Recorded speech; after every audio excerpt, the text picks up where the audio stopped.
Așadar, începe weekendul, oameni buni. Avem invitație senzațională la emisiunea noastră. Domnul Marian Mexicanu, bună ziua și bine ați venit. Ce faceți? Prezent. Ești Raj Kapoor îmbrăcat în alb, așa? Raj Kapoor, stil Paraschiv Oprea. Iată. Ai venit aici, la dreapta ta se află soția, la stânga ta se află copiii tăi. Eu sunt mai mic deja ca ei. De asta zic, adică ce frumos te-ai pus acolo, în centrul familiei. M-am pus frumos, așa. Nu mai zic că avem o pleiadă de muzicanți, de lăutari. S-a repetat mult, o să se cânte astăzi destul de mult, pentru că, practic, facem un preambul așa, pentru că o să urmeze și la Sala Palatului, nu? O să fie vorba lui Neluță Neagu, la Pala Salatului. La Pala Salatului o să fie senzație, nu? O să fie o frumusețe de muzică lăutărească și populară și cu multe surprize, pentru că l-avem aici și pe Nikos Papadopoulos, e normal. Îl avem și pe Nikos, o să vină și Ionel Tudorache, o avem și pe doamna Panseluța, da, cum să zice, adică... N-am putut să iau pe toți, acolo o să-i aduc pe toți. Exact, dar știi ce am observat eu? Eu am învățat ceva și vreau să-mi dai dreptate, să-mi spui, te întreb pe doamna Panseluța, sărut mâna, să vedeți ce am observat eu. Doar vă întreb, Dumnezeu să te văd și în față. Sărut mâna. Dumnezeu sănătate, să-ți trăiască familia ta. Sărut mâna, doamna Panseluța, ce faceți, cum sunteți? Mulțumesc bine. V-ați așezat pe hipilica confortabilă? Doamne, dar nici nu mă așteptam, zici că visez. Să rămână. Da, eu abia aștept să vă aud cum ne cântați. V-am ascultat și la repetiții, v-am lăsat acolo pentru că erați cu toată orchestra și făceați puțină ordine cu ei. Așa că abia aștept să vă aud. Mamă, cum mi-a dat Dumnezeu? De câți cum ani ți-a dat cântați? și ție darul ăsta să prezizi, să-ți meargă gura? Am înțeles. Dacă mergea și mie gura, eram mai departe. Da, că aveam eu voce unde eram, Doamne, nu știi. Da. Exact asta zic. Noastră de cât timp cântați? După la 10 ani. Adică au trecut?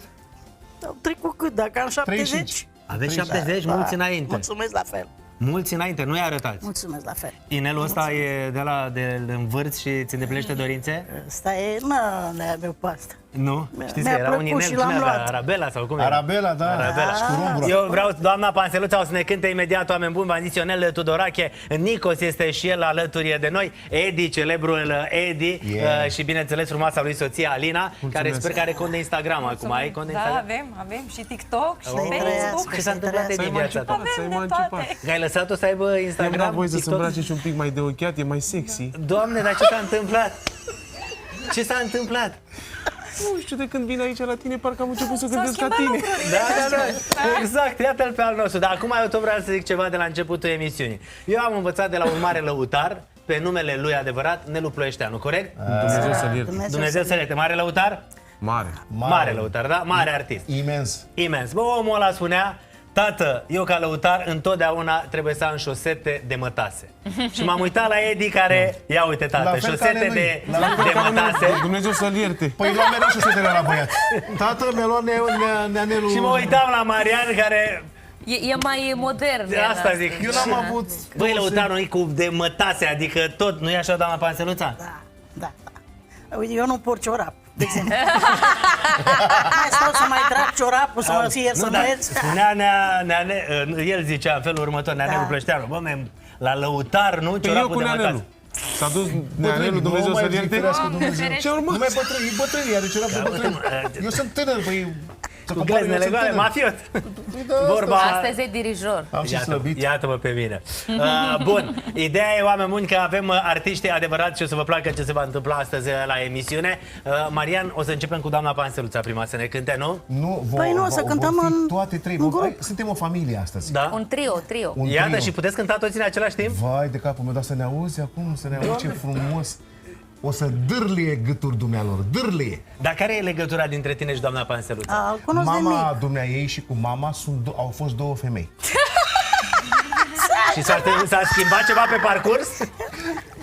Au murit amândouă, sărace, și sunt amândouă la cafele acolo. Nu, dar de Eu asta vreau să spun că îl că a zis cunosc că de sunteți în mic familie. și l-am apreciat și pe Este copiii mama lui noastră, și... este steluța noastră, care încă vreo 100 de ani o să lumineze acolo și pe pământ și aici și peste tot. El când are nevoie de telefon, mamica mea scumpă, Paolo, Da, vă aduceți aminte când era mic, Marian? Da, m-a legănat, m-a ținut pe picioare așa. Și? mai fii băiat serios, tu ești dirijor acum. Uite așa, poate, dar de multe ori mă dărâma, iar mă Ești lua. dirijor, fii băiat serios. Da, Vă asculta? da, mă respectă foarte mult. ca și mine, cum îi Te respect rog eu pe frumos, ei, să trimiți toată și până Ionel familia. Tudorache, că a venit și Nea un ertolog. Bagă-l aici, bagă-l aici. Gata, să trăiți Te rog, Leonel. ești Haideți, super. poftiți, vă rugăm frumos. Aplauze, aplauze, vă rog frumos. Tudorache cântă mai târziu, nu? Păi, Nu, se că la vede prima dată de- cântați cu doamna Panseluță. acum da, dar mai târziu intrăm. Bună ziua, bine ați Așa venit, simt. ce faceți? Vipurile, vipurile. Luați un loc aici. Traficul mare. Mare A venit cu trafic, cum să fie tramvaiul, a venit cu trafic? tramvaiul și n-a avut bilet la peste color. Îl cunoașteți pe Marian Mexicanul, nu? De cât timp? Cred că de la mic. Și? Marian Mexican este un mare acordonist. Este. Da. E greu să-l înțeleagă cineva, dar e mare, modest și își vede de treaba lui. Și iubește foarte mult copiii și pentru asta îl apreciez, îmi vine Nu să că plâng. iubește, cred că îi divinizează. Îi divinizează, Și da.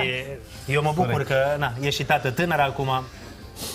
Da, Corect? Adică Da, tată... Miriam de... Unde e? Mai Cât are tânăr, acum s-a Miriam? dus, și s-a 4 bătrânit Mamă, și chiar nu mai e... Năzdrăvan. Super. Cântăm dacă sunteți de acord, domnul Tudorache, perfect? De acord? Cântăm, de ce să nu cântăm? Cântăm. Altceva ce știm să Cântăm facem. prima dată cu doamna Panseluța și apoi mai târziu mai facem și colaborările astea și cu dumneavoastră și cu Nicos, da? Da. Perfect. Bun, vă așteptăm aici, da? Da, mamă, da, da, Vă da. așteptăm Mare aici. plăcere, Ce faceți, sigur doamna că da. Alina? Foarte bine. Cântăm Cum la... merge treaba? Frumos pentru Lasă, întrebare. dar tu- Doamne ajută. Bine. Mai e gelos? Spui, mă, Nu spuitorul. este, nu. Nu? Spui spuitorul tău. Deloc? Trageți. Zi tu, dragul meu. Ești Cel mai gelos. Este, mă. Eu sunt cel mai gelos. Păi ești, nu? Pe cum să nu fiu? Gata, haideți să prindem acordeoanele. Gata. Marian, păi dacă ești dirijor, nu trebuia să ai două bețe? Adică ce faci? Eu îi dirizez și din spate, și din stânga, și de la sud, și de la est, pentru că privirile lor sunt doar la mine. Și fii atent, ia uzi, decât aceea. Și au început! Aici lângă noi. Veniți aici.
Foarte frumos să o continuăm, oameni buni, cu acești artiști senzaționali. Maria, mai poți să mai flări un pic la acordeon? Dar ce e eu primă? Mai. Acum, stai așa. Ia, vreau să aud. Dar tu fă așa, te rog frumos, ca și cum ai Nu, flăiera. nu pot așa, dar Sabin știe.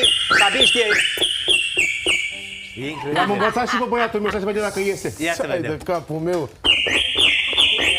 Al meu mai puternic. Nu, și fii atent, dacă ar fi să fim amândoi, iată.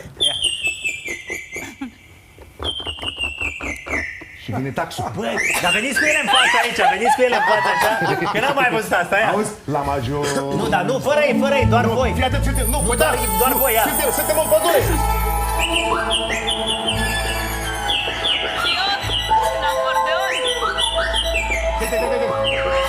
Dă-mă încoace.